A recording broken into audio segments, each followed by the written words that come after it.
हमारे सभी आदरणीय भाइयों एवं बहनों, हिंदी प्रेमियों, सबका हम यहाँ पर अभिनंदन करते हैं। और भारत से आए हुए हमारे मुख्य अतिथिगण, जिनका नाम हम भूल गए, लखेड़ा जी केवल कह सकते हैं, उन्होंने भी बहुत अच्छी बात कही और जिससे कि हमारी मतलब शक्ति और दुगनी हो गई।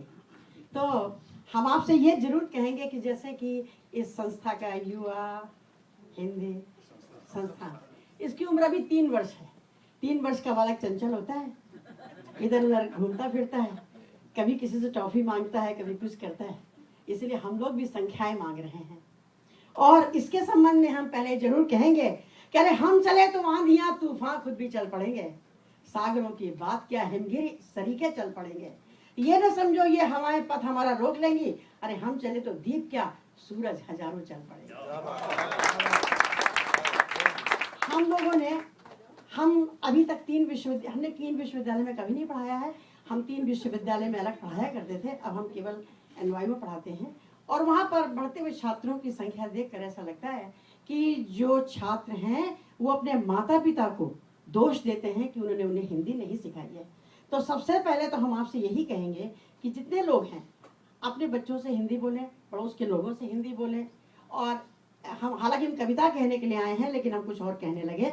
एक 67 वर्ष का ज्यूइश व्यक्ति हमसे हिंदी पढ़ने घर आते थे।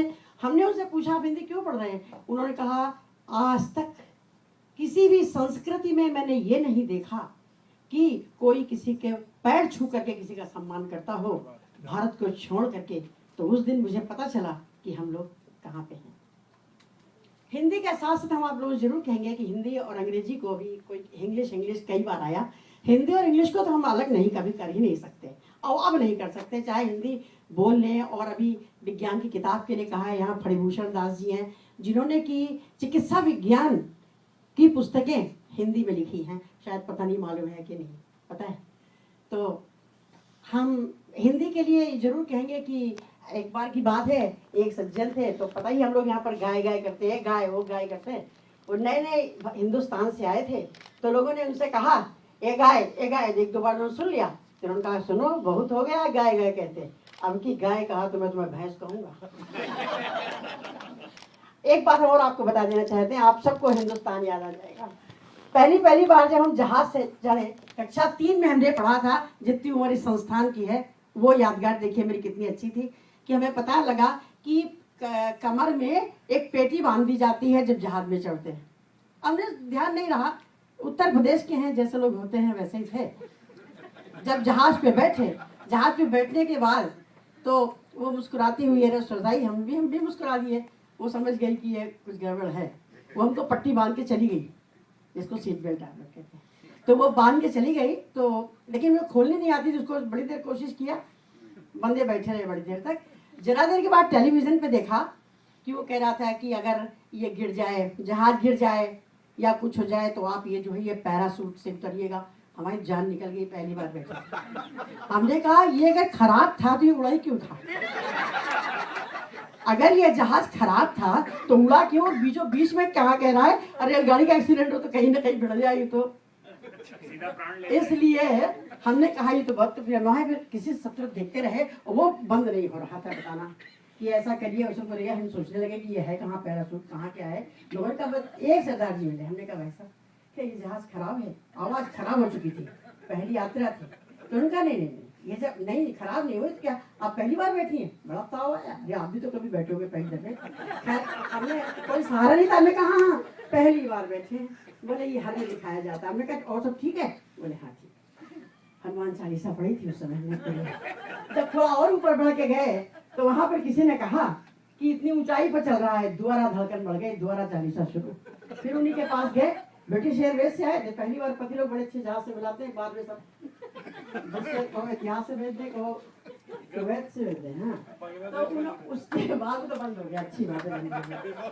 इसके बाद में क्या हुआ, हम लोग जब वहां से लौट तो हमने फिर सरदार जी से कहा वैसे ये क्या इतने ऊंचे चल रहा है, हमने क्यों बता रहा, पायलट ही क्यों बता रहा है? बोले पायलट ही बोल रहा है। तो हमने बताया उसको जहाज चलाने से मतलब है या हम लोग की धड़कनें बढ़ाने से। उस समय मैंने कविता लिखी थी, एक कविता लिखने की भूमिका बतानी पड़ी आप लोग। हाँ तो और ये सत्य है, घटना है, ये तो सत्य घटना है। तो वो कविता थी। हालांकि वो मेरी कविता पुरानी है, लेकिन यहाँ कुछ नए लोग दिख रहे हैं, इसलिए उनको नहीं लगे कि जो पुराने हैं वो लोग मुझे झेल लेंगे। वो कविता है, सब साधन संपन्न यहाँ, अमेरिका में, सब साधन संपन्न यहाँ, फिर भी मन फीका फीका है, दिल में कितना सूनापन है, यह कैसा अमेरिका है। मातृभूमि को छोड़ यहाँ मैं विमान चढ़ कर आई थी, कितनी ही स्मृतियों को मैं मन में संजो कर लाई थी। फिर इस अमेरिका की धरती पर फिर अपने याद बहुत आए, पछताने से क्या होता, सब कुछ तो वहीं छोड़ आए। कितनी है मनमोहक दुनिया, कितनी है मनमोहक दुनिया, फिर भी मन रीता रीता है, मन में कितना सूनापन है, ये कैसा अमेरिका है। एक स्वप्न था अमेरिका में भारत नया बनाने का, अपने देश की महिमा की ध्वजा यहाँ फहराने का, अपने देश की संस्कृति को जन मानस तक पहुँचाने की, वेद और गीता के सार को हर घर तक ले जाने की। लेकिन सब कुछ है विपरीत यहाँ पर, सब कुछ है विपरीत यहाँ पर, अरे ना संस्कृति ना गीता है, मन में कितना सूनापन है, यह कैसा अमेरिका है। आखिरी जिसके लिए आप लोग भी आए होंगे, सोचा था अमेरिका जाकर, सोचा था अमेरिका जाकर, अरे मैं कुबेर बन जाऊंगी, अपना निज का ले विमान फिर वतन लौट कर जाऊंगी।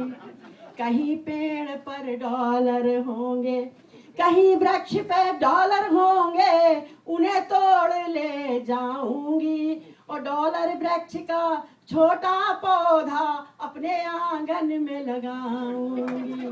लेकिन डॉलर वृक्ष नहीं दिखते, एक भी नहीं दिखता है, डॉलर वृक्ष नहीं दिखते हैं, डॉलर वृक्ष नहीं दिखते हैं, अरे ये कैसा अमेरिका है, मन में कितना सूनापन है, ये कैसा अमेरिका है।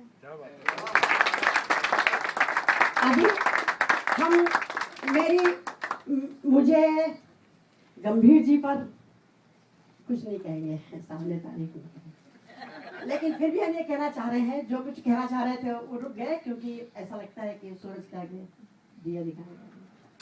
तो अभी गंभीर जी ने हमसे बताया था कि वो DLI में, जहाँ हिंदी का, जहाँ पर सुबह शाम तक सैनिक लोग पढ़ते हैं, वहाँ जाने का सौभाग्य एक पेपर पढ़ने का हमें मिल चुका, लेकिन वहाँ की एक बड़ी दुर्घटना हो गई, वो हम आपको बताते हैं। कभी कभी अब वो बाद में से बताते, लेकिन ये हुआ कि हमारा सैन फ्रांसिस्को में प्लेन छूट गया, वहाँ से मॉन्ट्रियल जाने के लिए एक छोटा सा जहाज जो हमने कभी नहीं देखा, उस पर हमको बिठाया गया, सवेरे हमको रात को होटल में रुकाया गया और सुबह हमें भेजा गया। तो उसमें केवल 13 सीट थी, नंबर 3 हमारी सीट थी। हम बैठ गए उसमें। जरा देर के बाद वो सेविका आई और कहने लगी, आप पीछे बैठ जाइए। हमने कहा पूरा जहाज खाली है, अपनी सीट पे बैठे, क्या दिक्कत है? बोली नहीं, इस जहाज का बैलेंस इसलिए मैंने भी समझा, मेरा मोटापा, मेरी तंदुरुस्ती एक जहाज का बैलेंस ठीक करने के लिए आई।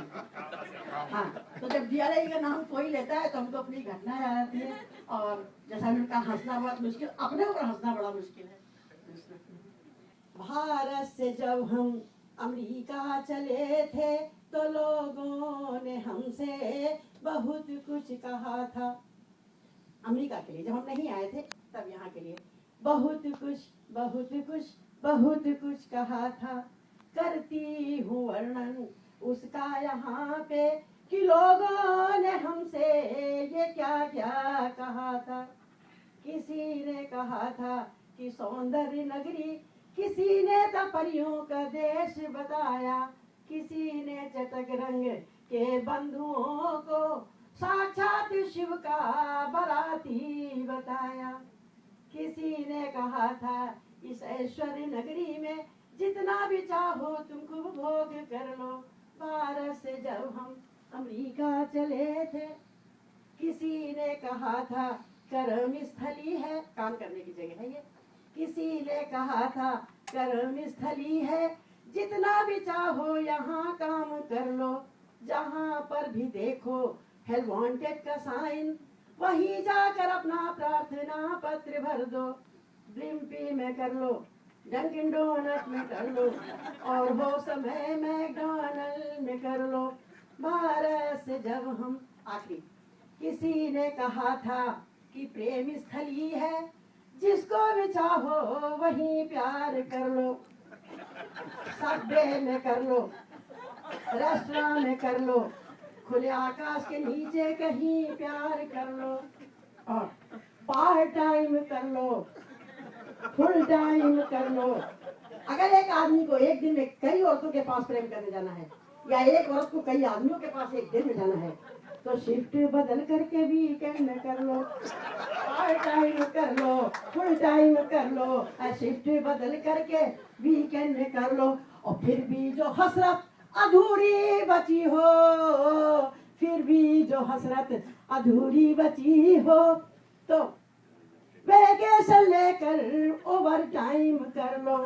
भारत से जब हम अमेरिका चले थे, तो लोगों ने हमसे बहुत कुछ कहा था।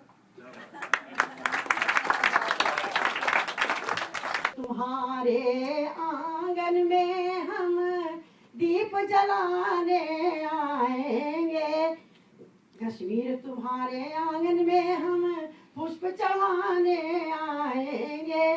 खेली है होली खूनों से, अब दीप जलाने आएंगे, कश्मीर तुम्हारे आंगन में। कश्मीर तेरी रक्षा के लिए कितनी माँओं ने लाल दिए, कितनी बहनों के उजड़े सुहाग, कितने ही लोग नाथ हुए। जो हुए शहीद कारगिल में, उनकी रज धूल लगाने आएंगे, कश्मीर तुम्हारे आंगन में। हम अमेरिका में बसने वाले संतान तो भारत माँ की हैं, हम हुए प्रवासी भारतीय तो क्या जन्मे भारत के अंचल में है। घर पड़ी जरूरत भारत माँ को, घर पड़ी जरूरत भारत माँ को, सिर भेंट चढ़ाने आएंगे, कश्मीर तुम्हारे आंगन में। सरहद पर बैठी माँ वैष्णो जो पल पल रक्षा करती है, दुश्मन के चीर कलेजों को कश्मीर की रक्षा करती है। ऐसी ही दयालु माता को हम शीश नवाने आएंगे, कश्मीर तुम्हारे आंगन में। बहुत बहुत धन्यवाद भुवनेश्वरी जी।